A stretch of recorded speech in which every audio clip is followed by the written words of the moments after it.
नमस्कार। विद्यासागर विश्वविद्यालयेर इतिहास विभागेर new syllabus अनुयायी सेमिस्टार 3 अंतर्गत पेपर 3 থেকে आज তোমাদের কাছে একটি গুরুত্বপূর্ণ 10 মার্কের প্রশ্নের উত্তর তুলে ধরব। তাই তোমরা ভিডিওটি স্কিপ না করে অবশ্যই শেষ পর্যন্ত দেখো। তোমাদের আজ প্রশ্নটি হলো বিশেষ তথ্য সহযোগে মৌর্য যুগে ভারতের সমাজ ও অর্থনীতি প্রসঙ্গে প্রবন্ধ লেখো। এটা তোমাদের খুবই গুরুত্বপূর্ণ প্রশ্ন। তাই তোমরা প্রথমে প্রশ্নের উত্তরটি ভালো করে বুঝে খাতায় লিখে ফেলো। তোমাদের আমি আগের ক্লাসগুলিতে এই পেপার থেকে অনেকগুলো গুরুত্বপূর্ণ প্রশ্নের উত্তর তুলে ধরেছি। তোমরা যারা এখনও ভিডিওগুলি দেখে উঠতে পারোনি বা যারা আজ আমার চ্যানেলে নতুন, তারা চ্যানেলটি সাবস্ক্রাইব করে পাশে থাকা বেল আইকনটি অল করে নাও, তাহলে তোমরা এই পেপারের ধারাবাহিক ভিডিওগুলি পেয়ে যাবে। তাহলে আজকে শুরু করছি, তোমরা দেখো। প্রথমে তোমরা প্যারা করবে মৌর্য যুগে ভারতের সমাজ ও অর্থনীতি সম্পর্কে মেগাস্তিনিসের বিবরণ, কৌটিল্যের অর্থশাস্ত্র এবং অশোকের শিলালিপিসমূহ থেকে মূল্যবান তথ্য জানা যায়। এই সকল তথ্যের ভিত্তিতে প্রথমে মৌর্য আমলে ভারতীয় সমাজের প্রধান দিকগুলি উল্লেখ করা যেতে পারে। এরপর তোমরা নেক্সট পয়েন্ট করবে যৌথ পরিবার বিবাহ প্রথা। পিতৃতান্ত্রিক যৌথ পরিবার ছিল মৌর্য যুগের সমাজ কাঠামোর মূল ভিত্তি। এই যুগে সমাজ জীবনের একটি উল্লেখযোগ্য দিক হল বিবাহ ব্যবস্থা। অর্থশাস্ত্রে 8 প্রকার বিবাহের উল্লেখ পাওয়া যায়, যথা ব্রাহ্ম, দৈব, আর্য, প্রজাপত্য, অসুর, গান্ধর্ব, রাক্ষস ও পৈশাচ। সমাজে সাধারণত এক বিবাহ প্রচলিত থাকলেও বহু বিবাহের প্রচলন যথেষ্ট ছিল। এরপর তোমরা নেক্সট প্যারা করবে সমাজে নারীর স্থান খুব উঁচুতে ছিল না। তারা স্বামী ও পুত্রদের উপর নির্ভরশীল হয়ে পড়েন। বৌদ্ধ সঙ্গে অবশ্যই ভিক্ষুলীনা স্বাধীনতা ভোগ করতেন। এছাড়া বিশেষত উঁচু কুলের নারীদের পর্দার আড়ালে রাখা হতো। গ্রিক লেখকদের মতে সতীদাহ প্রথা বিদ্যমান ছিল। নারীদের অনেককে রাজার দেহরক্ষিণী হিসেবে নিয়োগ করা হতো। এমনকি নারীদের গুপ্তচরের কাজেও নিয়োগ করা হতো। স্মৃতিশাস্ত্রে নারীদের উপর যে সমস্ত বাধা নিষেধ চাপানো হয়েছিল সেগুলো কাজেও প্রয়োগ করা হতো। এদের সত্ত্বেও রমিলা থাপারের মতে সমাজের নৈতিক স্থিতিশীলতা প্রবল ছিল। সমাজে বিধবা ও অসহায় নারীদের বহু কষ্ট ভোগ করতে হতো। এরপরে তোমরা পয়েন্ট করবে পারিবারিক জীবনের প্রতি রাষ্ট্রের ছবি। মৌর্য যুগে ভারতের সমাজ জীবনের একটি গুরুত্বপূর্ণ দিক হল পারিবারিক জীবনের প্রতি রাষ্ট্রের অধিক দৃষ্টি। পরিবারের মানুষদের জীবনযাত্রা যাতে সঠিকভাবে নির্বাহ হয় এবং পারিবারিক বন্ধন যাতে অটুট থাকে, সেদিকে রাষ্ট্রের প্রখর দৃষ্টি ছিল। তাই সমাজে যখন ধর্মীয় আচার অনুষ্ঠান ও কুসংস্কার দৃঢ়বদ্ধ হয়েছিল, তখন সম্রাট অশোক এগুলি দূর করার জন্য বিশেষ চেষ্টা করেছিলেন। এছাড়া সমাজের অনাথ শিশুদের দায়িত্ব রাষ্ট্র গ্রহণ করত। সন্তানবর্তী অসহায় নারীর জীবিকার ব্যবস্থা করে দেওয়াও ছিল রাষ্ট্রের কর্তব্য বা ছিল রাষ্ট্রের। জাতিভেদ প্রথা। মেগাস্তিনিস ও কৌটিল্যের রচনা থেকে মৌর্য যুগে জাতিভেদ প্রথা ও বিভিন্ন বর্ণের অবস্থা সম্পর্কে গুরুত্বপূর্ণ তথ্য পাওয়া যায়। মেগাস্তিনিস 4টি জাতি বা বর্ণের উল্লেখ করেননি। তোমাদের উল্লেখ দুবার লেখা হয়ে গেছে, তোমরা একবার কেটে নিবে। তিনি তার ইন্ডিকা গ্রন্থে ভারতে 7টি জাতির অস্তিত্বের কথা বলেছেন, যথা দার্শনিক বা ব্রাহ্মণ, কৃষক, বেদ ও শিকারী, কারিগর, যোদ্ধা, পরিদর্শক, রাজার পরামর্শদাতা ও মূল্য নির্ধারণ। এখানে লক্ষণীয় যে মেগাস্তিনিস বৃত্তি বা জীবিকার ভিত্তিতে জাতি বিভাগ করেছেন। এ থেকে অনুমিত হয় যে মৌর্য যুগে ভারতে জাতিভেদ প্রথার তীব্রতা কিছুটা কম ছিল। সে কারণে গ্রিক দূত মেগাস্তিনিসের চোখে তা ধরা পড়েনি। তাই তিনি ভারতের প্রথা সিদ্ধ 4টি জাতির মূলে 7টি জাতির উল্লেখ করেছেন। সম্ভবত বৌদ্ধ ধর্মের প্রভাবে ও গ্রিক আক্রমণের ফলে মৌর্য জাতিভেদের তীব্রতা কিছুটা হ্রাস পেয়েছিল।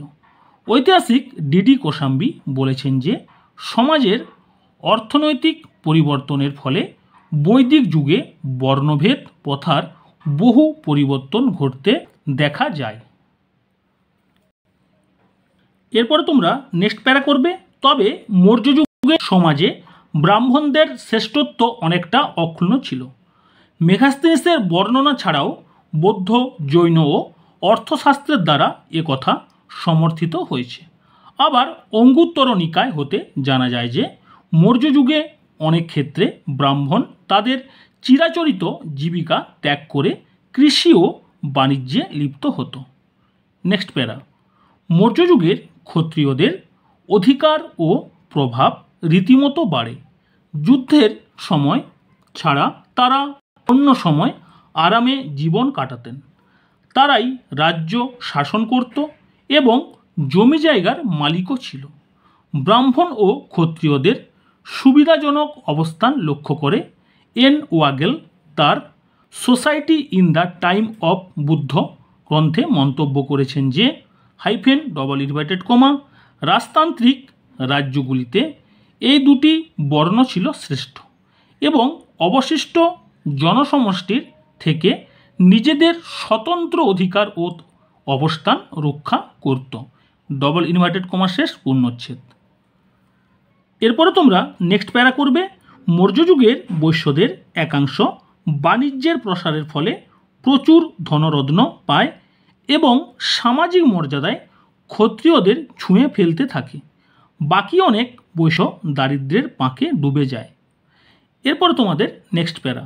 মৌর্য যুগের শূদ্রদের অবস্থা আগের থেকে ভালো হয়, তবে তাদের সামাজিক মর্যাদা ও অধিকার বাড়েনি।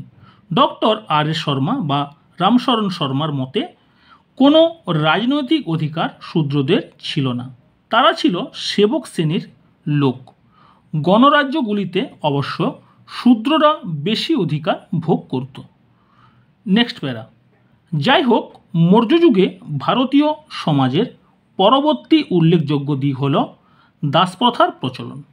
মেগাস্তিনিস অবশ্য ভারতীয় সমাজে দাসপ্রথা ছিল না বলে উল্লেখ করেছেন। ভারতে দাসরা ছিল প্রধানত গৃহদাস। এজন্য মেগাস্তিনিস সম্ভবত এরূপ মন্তব্য করেছেন। এরপরে তোমরা নেক্সট প্যারা করবে। সর্বশেষে মৌর্য যুগে ভারতীয় সমাজের আরও কয়েকটি দিক সম্পর্কে ওই যুগের ঐতিহাসিক উপাদানসমূহ কিছু কিছু তথ্য সরবরাহ করে। মেগাস্তিনিস তার রচনায় ভারতীয়দের চরিত্র ও আচার ব্যবহারের বিশেষ প্রশংসা করেছেন। তারা সরল জীবনযাপন করত, অবশ্য ধনী লোকেরা নগরে বসবাস করত এবং তারা বিলাসী ও আরামপ্রিয় ছিল। চুরি ডাকাতির সংখ্যা ছিল খুবই কম। বিচারালয়ে যাওয়া তারা পছন্দ করত না। আপোষ মীমাংসায় তারা পক্ষপাতী ছিল। এছাড়া মৌর্য যুগে বৌদ্ধ ধর্মের প্রসার ঘটলেও সমাজে ব্রাহ্মণ্য ধর্ম, লৌকিক দেবদেবী যথা শিব, কার্তিক প্রভৃতির পুজো হতো। এছাড়া আজীবিক ধর্ম প্রচলিত ছিল। মৌর্য সম্রাটদের ধর্ম সহিষ্ণুতার নীতি জন্যই এটি সম্ভব হয়েছিল। সাহিত্য, ছন্দ, ব্যাকরণ, চিকিৎসা শাস্ত্র প্রভৃতি শিক্ষা এই যুগে প্রচলিত ছিল। এরপরে তোমরা নেক্সট প্যারা করবে। সামাজিক অবস্থার ন্যায় মৌর্য যুগে অর্থনৈতিক অবস্থার উপর মেগাস্তিনিসের বিবরণ, কৌটিল্যের অর্থশাস্ত্র এবং অশোকের শিলালিপি সমূহ যথেষ্ট আলোকপাত করে। এ সকল উপাদানের ভিত্তিতে মৌর্য যুগে ভারতে অর্থনৈতিক অবস্থার একটি সংক্ষিপ্ত পরিচয় এখানে দেওয়া যেতে পারে। নেক্সট প্যারা।